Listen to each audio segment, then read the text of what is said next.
የመከላከያ ሰራዊቱ በድሮንና በሜካናይዝድ ኃይል በወሰደው የተቀናጀ የምድርና የአየር እርምጃ በህወሓት ቡድን ላይ ከፍተኛ ኪሳራ ደረሰ። መቀሌ በመከላከያ ሰራዊቱ አየር ኃይል ቁጥጥር ስር ገብታለች። ልዩ ሰበር መረጃ ከመቀሌ ደርሶናል፣ በዝርዝር ይቀርባል። በሀገራዊ ምክክር ኮሚሽኑ አስኳል ሆና የቆየችው አዲስ አበባ እስካሁንም ድረስ በጉዳዩ ላይ መግባባት ላይ አልተደረሰበትም። ሂደቱን ያዘገየው እጅግ ወሳኙ አጀንዳ ሆኖ እንደቀጠለ ነው የተገለጸው።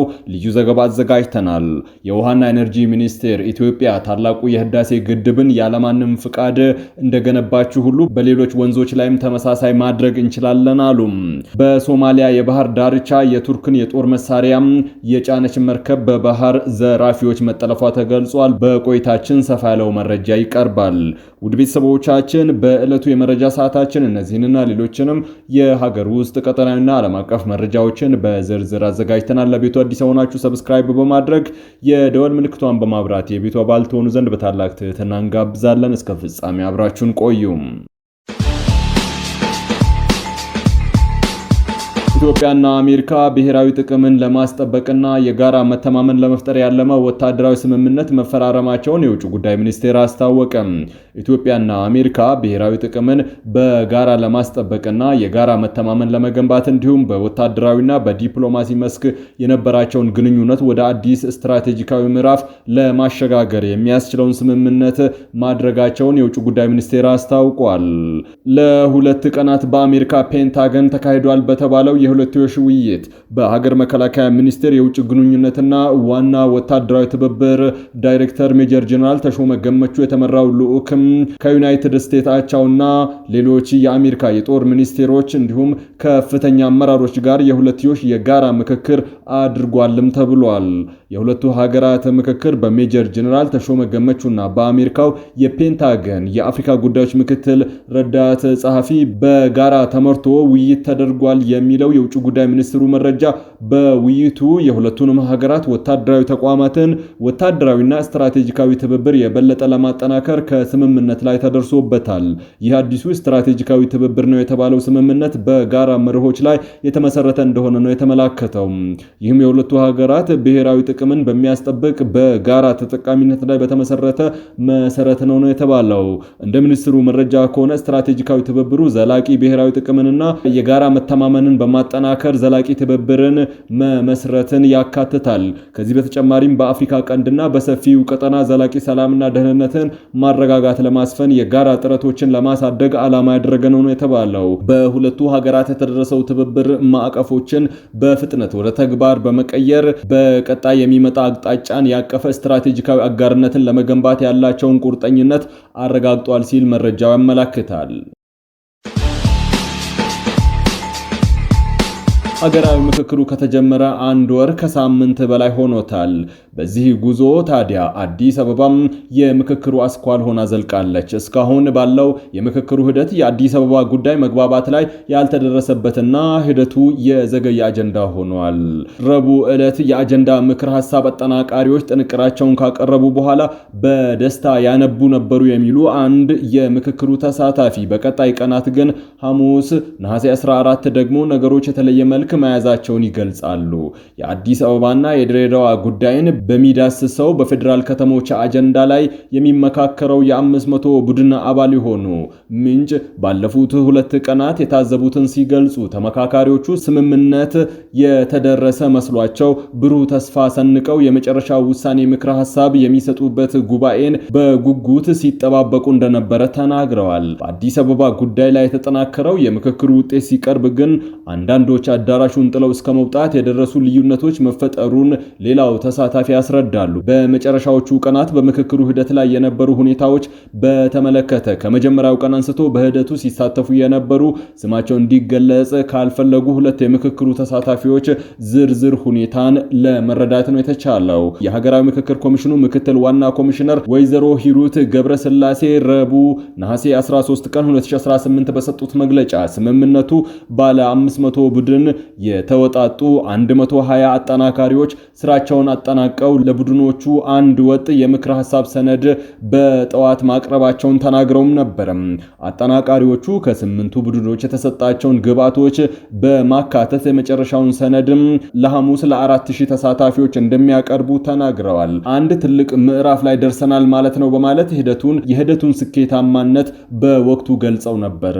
በአዳራሹ የተካፈሉት 500 አባላት ያሏቸው የሥራ ቡድኖች በ8ቱም አይነት አጀንዳዎች ላይ የተደረሱ ስምምነቶችና የልዩነት ሐሳቦችን አዘጋጅተው ለቡድኖቹ ሲያቀርቡ መልካም ድባብ እንደነበረ ሁለቱ ተሳታፊዎች ጠቅሰዋል።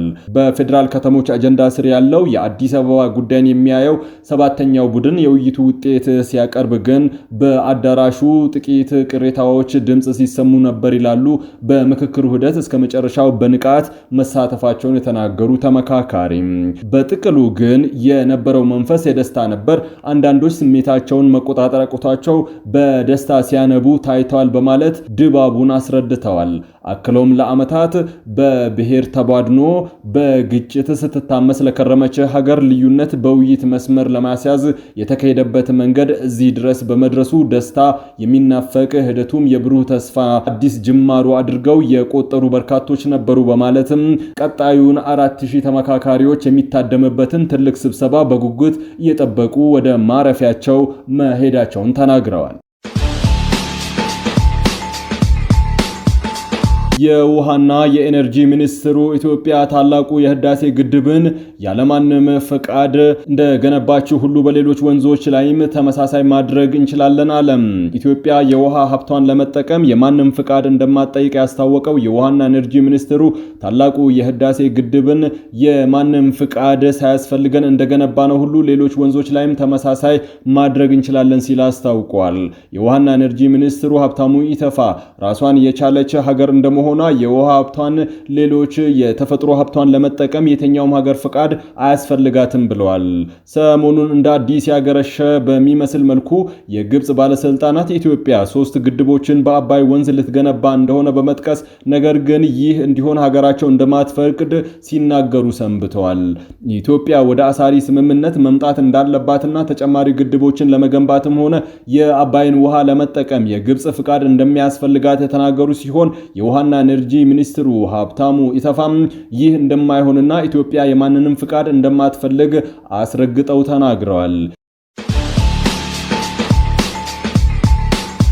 የመከላከያ ሰራዊቱ በድሮንና በሜካናይዝድ ኃይል በወሰደው የተቀናጀ የምድርና የአየር እርምጃ በህወሓት ቡድን ላይ ከፍተኛ ድምሰሳ ማድረሱ ተገልጿል። የመቀሌ ሰማይ በአየር ኃይሉ ቁጥጥር ስር ገብቷል። በትግራይ ክልል የተለያዩ አካባቢዎች ከሰማይ በሰው አልባ አውሮፕላኖች እንዲሁም በምድር ደግሞ በከባድ መሳሪያዎች የታጀበ ከፍተኛና አደገኛ ውጊያ ተካሂዷል። በዚህ የተቀናጀ ምላሽ የኢፌዴሪ አየር ኃይል የትግራይ ክልል መዲና የሆነችው መቀሌን ጨምሮ በርካታ ወታደራዊ ጠቀሜታ ያላቸው ስትራቴጂካዊ ኢላማዎችን በመምታት በህወሓት ኃይሎች ላይ እጅግ አሰቃቂና የጎላ ቁሳዊ እንዲሁም የሰው ኃይል ጉዳት ማድረሱን ከአካባቢው ያገኘናቸው መረጃዎች ያመላክታሉ። እንደ መረጃዎቹ ገለጻ የህዝብን ሰላምና የሀገርን ደህንነት ለማስከበር በተወሰደው በዚህ ድንገተኛና የተጠናከረ ወታደራዊ እርምጃም የህወሓት ቡድን ለወታደራዊ እንቅስቃሴ ይጠቀምባቸው የነበሩ የጦር መሳሪያዎች ማከማቻ ዲፖዎች፣ የመገናኛ አውታሮችና የተቀናጁ የጦር ግንባር እንቅስቃሴዎች ሙሉ በሙሉ የጥቃቱ ሰለባ ሆነዋል። በተለይም በመቀለ ከተማ በዙሪያው የሚገኝ ዋና ዋና የጦር መሳሪያ ማከማቻዎች በደቂቃዎች ልዩነት ውስጥ በአየር ኃይሉ በትክክለኛ ኢላማ በመመታትም የአየር ጥቃቶቹ ሰለባ ሆነው መደምሰሳቸው የተረጋገጠ ሲሆን ይህም የቡድኑን የውጊያ አቅምና የማዘዝ መዋቅርን ሙሉ በሙሉ ሽባ እንዳደረገው ተገልጿል። በሌላ በኩል በክልሉና ወሰን አቅራቢያ በሚገኙ የድንበር አካባቢዎች ላይም በሀገር መከላከያ ሰራዊቱ ላይ ትንኮሳና ጥቃት ለመሰንዘር የሞከረው የህወሓት እግረኛ ታጣቂ ኃይል በከፍተኛ ዝግጅት ላይ በነበረው የመከላከያ ሰራዊት ሜካናይዝድና የከባድ መሳሪያዎች አሃድ ብርቱና ፈጣን የመልሶ ማጥቃት እርምጃ ተወስዶበታል። የሀገር መከላከያ ሰራዊቱ በተከተለው የማጽዳት ስልት በድንበር በኩል ዘልቆ ለመግባትና ጥቃት ለመሰንዘር የሞከረው የህወሓት ኃይል ለወሬ ነጋሪ እንኳን ሳይቀር ሙሉ በሙሉ በሚባል ደረጃ በቦታው እንደተደመሰሰ የተገለጸ ሲሆን የተረፈውም መሳሪያዎችን ጥሎ ወደ ኋላ እንዳፈገፈገ ለማወቅ ተችሏል። ይህ በሰማይም ሆነ በምድር የተቀናጀ የመከላከያ ሰራዊቱ እርምጃም የህወሓትን ወታደራዊ በላይነት ፍጹም በሚባል ደረጃ ያከሸፈ ሲሆን የህወሓት አመራሮችና ታጣቂዎች ላለፉት ሳምንታት ሲያደራጁት የነበረው የጦር ዝግጅትና የሎጂስቲክ አቅርቦት በአጭር ሰዓታት ውስጥ ወደ አመድነት ቀይሮታል። በዚህ ምክንያትም በቡድኑ አባላትና አመራሮች በነደብረ ጽዮን ከፍተኛ ድንጋጤ እንደፈጠረ ተጠቅሷል። በሶማሊያ የባህር ዳርቻ የቱርክን የጦር መሳሪያዎች የጫነች መርከብ በባህር ዘራፊዎች መጠለፏ ተገለጸ። በካሜሮን ስር የተመዘገበች የጭነት መርከብ በሶማሊያ ፑንትላንድ የባህር ዳርቻ ላይ ዘራፊዎች እንዳገቷት የሶማሊያ ባለስልጣን አስታውቀዋል። ዘራፊዎቹ የቱርክ የጦር መሳሪያዎችን የጫነች ይቺ መርከብ ወደ ኑጋል የባህር ዳርቻ ወስደዋታልም ነው የተባለው። ኤምቪ ሉቱፍ የተሰኘችው ይቺ መርከብ የታገተ በፑንትላንድ አይል ወረዳ ከምትገኝ ማሪያ የባህር ዳርቻ በቅርብ ርቀት ላይ መሆኑን ባለስልጣኑ ስማቸው እንዳይገለጽ ጠቅሰው ለኤኤፍፒ ገልጸዋል። ፓላር ሙቨን ሺፒንግ በተሰኘ ድርጅት ባለቤትነት ስር የምትገኘዋ ይቺ መርከብ በሞቃዲሾ ለሚገኘው የቱርክ ወታደራዊ ማሰልጠኛ ማዕከል የጦር መሳሪያ እንዲሁም የመገናኛ እንዲሁም የሳተላይት ቁሳቁሶችን ጭና እንደነበረ ባለስልጣናቱ አብራርተዋል። በመርከቧ ላይ ከነበሩ 10 ሰራተኞች መካከል 6ቱ የህንድ እንዲሁም አንዱ የቱርክ አንዱ የጆርጂያ ዜጎች ሲሆኑ ሁለቱ ደግሞ የሰርቢያ የደህንነት ጠባቂዎች መሆናቸው ተመላክቷል። ስለ ክስተቱ ከቱርክ ባለስልጣናት በኩል የተሰጠ ፈጣን ምላሽ የለም። ኤምቪ ስዋርድ የተሰኘ መርከብ በማጋት ድርጊት ላይ ተሳታፊ እንደነበሩ የሚገመቱ 6 የባህር ላይ ዘራፊዎች መርከቧን በፑንትላንድ ዳጎር ወረዳ ወደሚገኘው የጋርማል ባህር ዳርቻ ወስደዋታል። በኋላም ሁለቱ የቱርክ መርከቦች ወደ ታገተችው መርከብ የተቃረቡ ሲሆን የቱርክ ሄሊኮፕተሮችና ድሮኖች አካባቢውን ሲቃኙ እንደነበረ ባለስልጣናት ገልጿል። በሌላ በኩል 2 ሰዎችን የጫነች አንዲት ትንሽ ጀልባ ወደ መርከቧ በመቃረብ ጫት ማድረሷ ተነግሯል። ጀልባዋ ወደ ባህር ዳርቻ ከተመለሰች በኋላ በተሰነዘረ የአየር ጥቃት 4 ሰዎች ሕይወት ሲያልፍ በሌሎች 2 ሰዎች ደግሞ ጉዳት መድረሱን ባለስልጣኑ አያይዘው ገልጸዋል። ቤተሰቦች በመጨረሻም የዕለቱን የውጭ ሀገር ገንዘቦች ዕለታዊ የምንዛሬ ዋጋ እንነግራችኋለን። ዛሬ በኢትዮጵያ ንግድ ባንክ 1 የአሜሪካን ዶላር 160 ብር ተገዝቶ 163 ብር ከ2 ሳንቲም ይሸጣል። ፓውንድ ስተርሊንግ 212 ብር ከ9 ሳንቲም ተገዝቶ 217 ብር ከ2 ሳንቲም እየተሸጠ ነው። ዩሮ 185 ብር ከ5 ሳንቲም ተገዝቶ 189 ብር ከ3 ሳንቲም የሚሸጥ ሲሆን የስዊስ ፍራንክ 194 ብር ተገዝቶ 197 ብር ከ9 ሳንቲም ይሸጣል። የኩዌት ዲናር 511 ብር ከ5 ሳንቲም እየተገዛ 521 ብር ከ8 ሳንቲም እየተሸጠ ነው። የቻይና ዩዋን 23 ብር ከ3 ሳንቲም ተገዝቶ 23 ብር ከ7 ሳንቲም የሚሸጥ ሲሆን የተባበሩት አረብ ኤምሬቶች ድርሃም 43 ብር ከ5 ሳንቲም ተገዝቶ 44 ብር ከ4 ሳንቲም ይሸጣል። የሳውዲ ሪያል 42 ብር ከ6 ሳንቲም እየተገዛ 43 ብር ከ4 ሳንቲም በዛሬው ዕለት እየተሸጠ ነው።